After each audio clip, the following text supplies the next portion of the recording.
The headlines are all aflutter this week with whataboutism. If you aren't really familiar with that term and haven't used it a couple of times today, it's basically saying my side got to use this issue, your side didn't, you're stupid for trying to. It is a form of toxic leadership. I'm getting a really big lesson this week seeing whataboutism in 1 Samuel. I didn't realize that there was whataboutism in 1 Samuel, but there is, and it applies to me. It's convicting me about who I am. Toxic leadership is when my ego, trying to use humility as a front, is actually destroying the culture around me.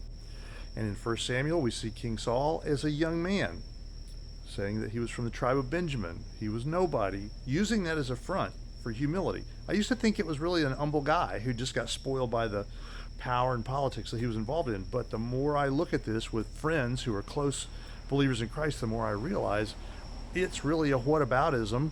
I had it my way. I don't want you to see it my way. I want you to realize that my humility is really a defensive mechanism, and you have no right to attack me on any grounds. Same problem today, same problem back then. How does that apply to me as a disciple? Well, I'm beginning to realize that my ego likes to play that game too. I really like using my humility as a ruse to keep people distracted from my defects.